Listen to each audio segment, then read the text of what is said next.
Everyone, welcome to my YouTube channel. आज मैं आपको एनसीईआरटी मैथ्स क्लास 7 एक्सरसाइज 2.4 से इसका क्वेश्चन 1 कराऊंगी। देखो बच्चे, क्वेश्चन 1 है फाइंड। ठीक है, आपने वैल्यू फाइंड करनी है ऑफ दीज एक्सप्रेशंस। यहाँ पर आपको फर्स्ट पार्ट में दिया है 0.2 इंटू 6। बच्चे बहुत ही सिंपल है, आप 6 की मल्टीप्लाई 2 से कर दो। ठीक है बेटा, 6 की मल्टीप्लाई 2 से करेंगे तो हमें मिल जाएगा 12, राइट। अब आप देखो कि जो डेसिमल का पॉइंट जो डेसिमल लगा हुआ है वो आपका कितने नंबर के पहले लगा हुआ है। आपने मीन्स पीछे से काउंट करना है नंबर्स को, राइट। ठीक है, तो ये है 2 से पहले डेसिमल का साइन लगा है। ठीक है, तो डेसिमल लगा है। ठीक है, सो अब क्या करेंगे, एक नंबर पहले डेसिमल है तो यहाँ पर ये जो आपका आंसर आया है ना, इसमें भी आप एक नंबर काउंट करो और इससे पहले डेसिमल पुट कर दो। ठीक है, सो ऐसे आएगा बच्चे इसका आंसर 1.2। ठीक है, सो ये हो गया आपका फर्स्ट पार्ट। इसका सेकंड पार्ट देखिए बच्चे, 8 इंटू 4.6। ठीक है, 4.6 मीन्स 46 हो गया।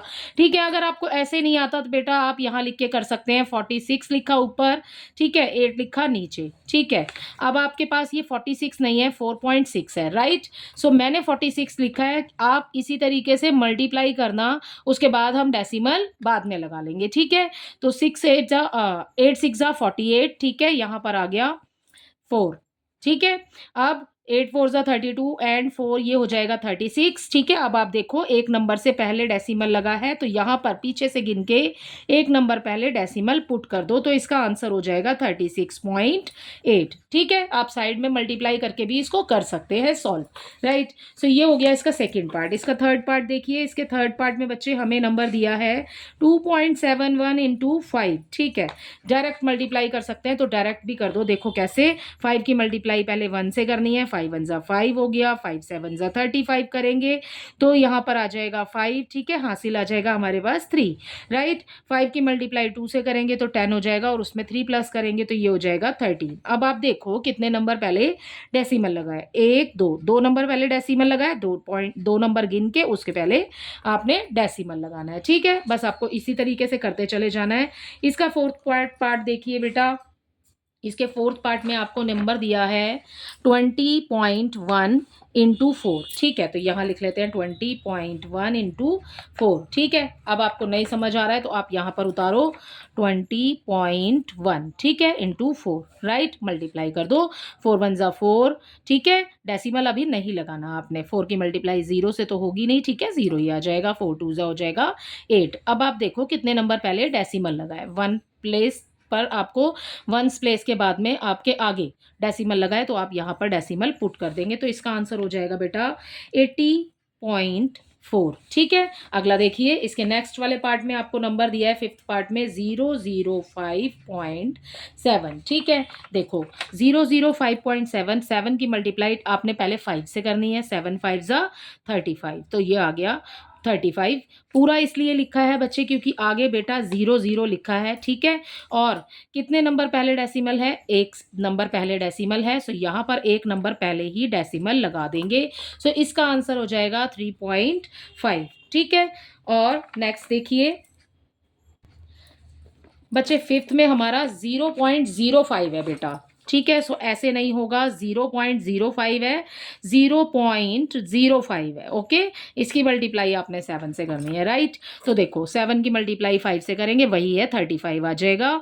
ठीक है, क्योंकि आगे 0 लिखा है तो पूरा ही 35 लिख रही हूँ मैं यहाँ पर। ओके, अब आप देखो कितने नंबर पहले डेसिमल है, 1 2, 2 नंबर पहले डेसिमल है तो 2 नंबर के पहले डेसिमल पुट करो, डेसिमल के आगे आपने लगाना है 0। ठीक है, सो इसका आंसर हो जाएगा 0.35, राइट।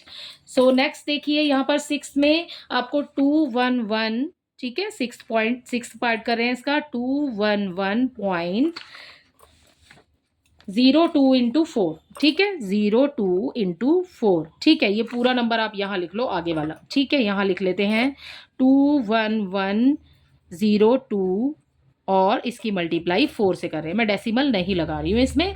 ठीक है, अब देखो 4 2 जा 8 हो जाएगा, 0 का 0 आ जाएगा, 4 1 जा 4, 4 1 जा 4, 4 2 जा 8। अब आप देखो कि कितने नंबर पहले डेसिमल था, ठीक है, 1 2, तो यहाँ पर गिनिए 1 2 और यहाँ लगा दो आप डेसिमल। ठीक है, सो इसका आंसर हो जाएगा 844.08। ठीक है, सो ये हो गया आपके इस वाले पार्ट का आंसर। नेक्स्ट देखिए,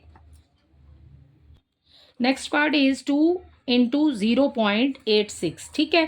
तो 0.86 दिया है आपको, 0.86 आप ऊपर लिख लो, ठीक है। आगे वाला 0 लिखने की आपको कोई नीड नहीं है, पर हम लिख लेते हैं, ठीक है। पूरा ही लिख लेते हैं यहाँ से देख करके यहाँ पर, ठीक है। अब इंटू करेंगे 2, 2 6 ज़ा 12, ठीक है। 2 8 ज़ा 16 प्लस 1 करेंगे, उसमें 17 हो जाएगा। यहाँ पर 1 आएगा तो आगे 0 लगाए बेटा तो पूरा ही 17 आ जाएगा यहाँ पर, या ये 1 ऊपर से नीचे आ जाएगा, राइट। अब देखो कितने नंबर, पहले डेसिमल है 1 2, गिन के ही लगाना है आपने, तो यहाँ पर डेसिमल आ जाएगा।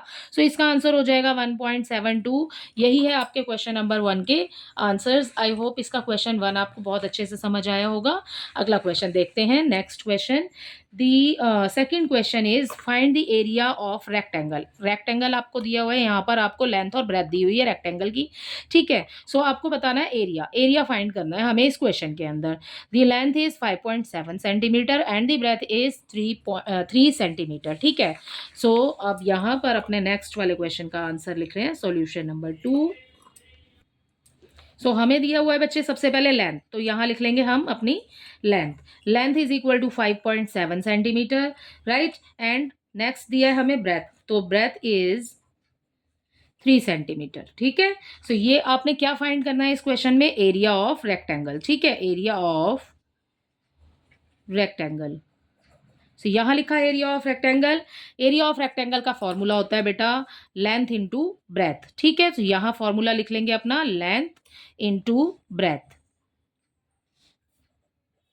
राइट। अब आपको लेंथ कितनी दी हुई है, आपने क्या फाइंड करना है, एरिया ऑफ रेक्टेंगल, ठीक है। एरिया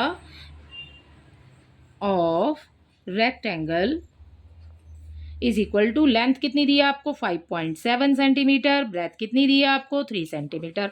बिल्कुल बन गया ऊपर वाले सवालों की तरह, ठीक है, जैसे हमने इसके बाकी पार्ट्स किए हैं। मल्टीप्लाई कर दो, ठीक है बेटा। 3 की मल्टीप्लाई 7 से, 3 7 ज़ा 21, ठीक है। यहाँ 1 आ गया, हासिल हो गया हमारे पास 2, ठीक है। 3 5 ज़ा 15 प्लस उसमें 2 करेंगे, ये हो जाएगा 17, राइट। एक नंबर पहले डेसिमल लगाए तो यहाँ लगा दो डेसिमल। सो इसका आंसर आ जाएगा 17.1 सेंटीमीटर में आपको दिए हुए हैं ये सारे नंबर। तो आप लिखेंगे सेंटीमीटर, इसके ऊपर लगाएंगे आप स्क्वायर, ठीक है। जब भी हम एरिया फाइंड करते हैं तो हम सेंटीमीटर या मीटर का स्क्वायर करते हैं, ठीक है। सो इसी के साथ आपका क्वेश्चन नंबर 2 भी कंप्लीट हो जाता है। आई होप ये सभी क्वेश्चंस आपको अच्छे से समझ आए होंगे। Thank you.